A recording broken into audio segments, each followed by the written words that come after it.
Hey there, I'm Scott Parietti, and I'm so happy you're joining me here on Tools for Being. This is the tool for redefining and releasing fear. And if you're wondering why fear is in quotations, well, all will be revealed. Fear is a useful and valuable emotion which gives you information to move you to decisive action.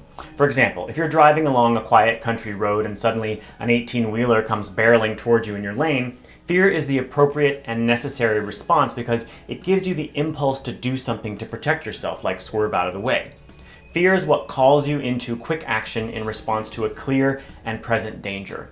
Because if you experienced calm instead of fear when a truck was about to hit you, you'd be getting hit by a truck. To some degree, everyone is in a perpetual state of living with one or more of what I call the big six fears, which in reality aren't fears at all, and I'll explain that in a minute. So what are the big six fears? Not necessarily in this order. Number one, money fears, not having enough money, running out of money, etc. 2, success fears, fear of not succeeding, fear of not reaching your career goals, etc. 3, love fears, fear of being alone, fear of not being loved, fear of losing love, etc. 4, fear of aging, losing your vitality, losing your health, losing your looks, etc. 5, fear of death or physical harm, self-explanatory. And 6, spiritual or religious fears, fear you're not doing what God wants, fear that you're not following some dogma or path correctly, things like that. So those are the big six fears, and pretty much any other fear you have in life has its roots in one of these big six fears. But as I said before, they aren't actually fears. So what are they? They're phobias, because there's no clear and present danger involved. They're similar to things like fear of spiders, fear of heights, fear of flying, etc. None of those are really fears either, because most, if not all of the times that you're experiencing a fear of those things, the source of the fear is not posing any real threat to you except in your mind. Now, if you were on an airplane and it started to nosedive, yes, fear would be the correct response. There wouldn't be anything you could do about it, but at least you could take comfort in knowing that the last emotion you experienced was an appropriate one. Now, let's say you're 3 days late on your rent and you don't know where the money is going to come from. There's still no imminent threat to your health and well-being, so it's still not fear that we're talking about in an example like that. And even though the physical sensations are the same, the difference between experiencing fear and experiencing a big six phobia is that fear is actually beneficial to you, but a big six phobia is not. Remember, fear is triggered by immediate danger, whereas with a big six phobia, you are self-generating the emotion of fear through an overactive negative mind.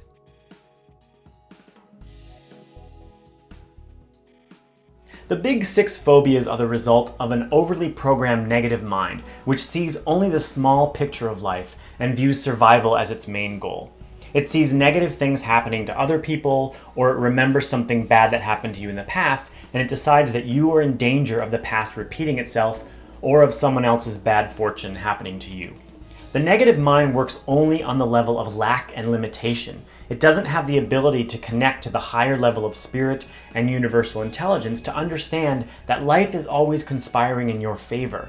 So, the longer you go without awakening and nurturing the spirit element within yourself, the more you evaluate life based on the negative mind's limited perspective of the physical world. And with that approach, it's very easy to get sucked into the false belief that life is a struggle for survival and that the world is a dangerous place.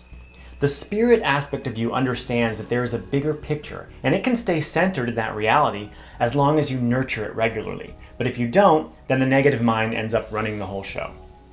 Here's a funny example of how the negative mind operates. You watch the news and you see a home invasion robbery close to where you live and you think, oh, that could happen to me. So in your phobia-based reaction, you put more locks on the door, increase security, whatever. Then the next day on the news, you see the $40 million lottery winner and you think, well, that could never happen to me, and you don't even buy a ticket. That's a prime example of how the negative mind has been programmed to believe that the chances of bad happening are much stronger than the chances of good. So whether you realize it or not, you're constantly making choices based on phobic reactions, choosing a job only because of the security, not because it brings you joy, settling for the wrong person out of fear of being alone, obsessively adhering to certain dogma because you think God will punish you if you don't, and the list goes on. When you're faced with a true threat, like a truck coming toward you, the fear response creates chemicals in the mind and body. Now, those chemicals are only meant to hang around for a very short time, just long enough to help you make a quick decision.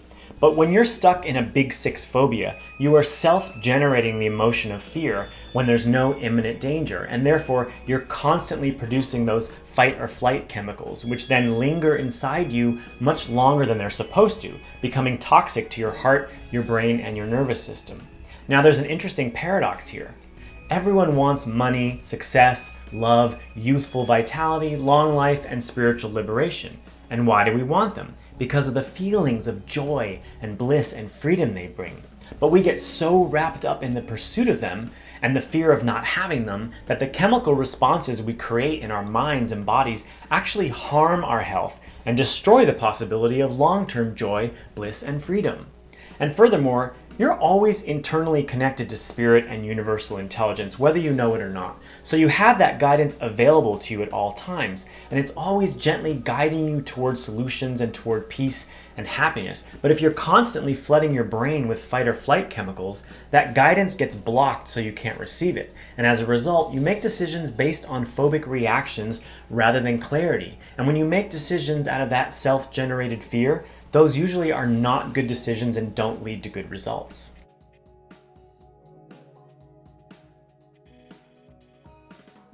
Don't just accept that the big six phobias are human nature. Your nature is whatever you want it to be. So take some mental inventory, do some digging, and find out where the roots of your big six phobias come from. And you'll discover that they're not based in truth, but rather in the overactive negative mind. Knowing where the roots are will make your other work more effective, as you'll be able to pinpoint what it is you actually need to let go of and where it came from. Another reason why it's so important to find the source of the phobia is because so many of us try to eradicate a phobia by chasing a short-term fix. For example, someone with money phobias might try to become as rich as possible or become a workaholic. Someone with fear of aging might get a lot of Botox and plastic surgery. But doing these things can never get rid of the phobias themselves, and in the long run, they can actually make them worse. So you have to work on pulling up the roots rather than just cutting the branches. So the best way to awaken the spirit element within you is to have some kind of regular spiritual practice. For me, it was Kundalini and Hatha yoga several times a week, and then daily meditation at home. I still meditate every day, twice a day, once in the morning and once before bed. Now keep in mind, you don't have to create the spirit element within yourself. It's already there.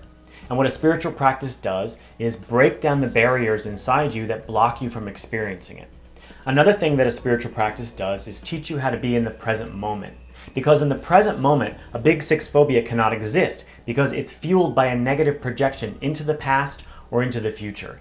And if you practice on a regular basis, a spiritual practice will reprogram you out of phobias and into faith.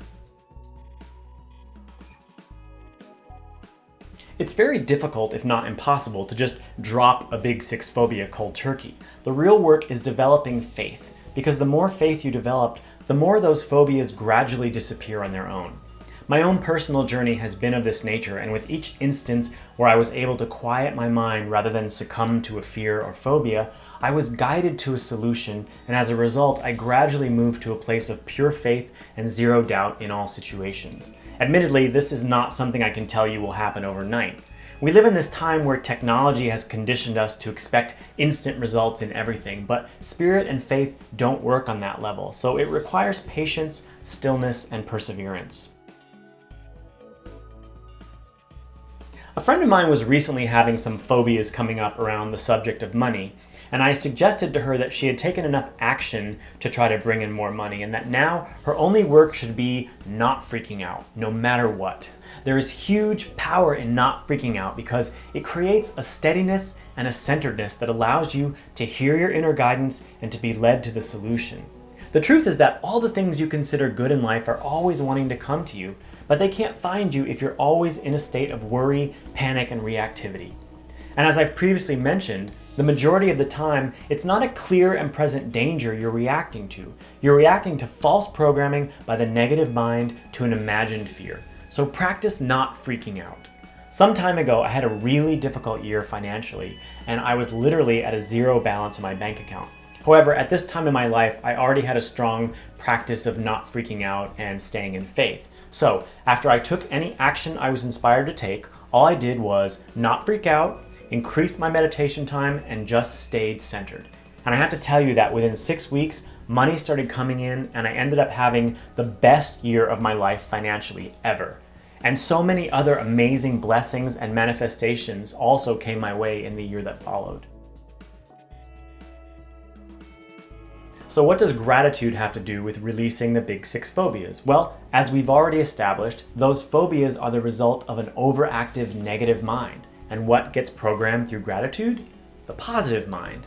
There are so many ways to create a gratitude practice. I always say thank you all day long, even for little things like a great parking spot. And if you live in LA, you know that's not a little thing at all. And guess what? As a result, I find great parking spots probably 90% of the time. Another thing I do is right before bed every night, I make a list of things that worked out in my favor that day. And if it was one of those days where not a lot of great things happened, then I put the things on the list that I take for granted, like food, a roof over my head, a healthy body, whatever.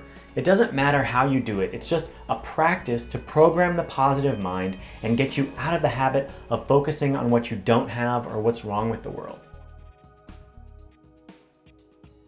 Now, in order for any of these tools to be effective, they have to be used regularly. I see so many people who jump from one self-help fad to the next every few months. And that's another byproduct of the quick fix age we live in, where we expect instant results.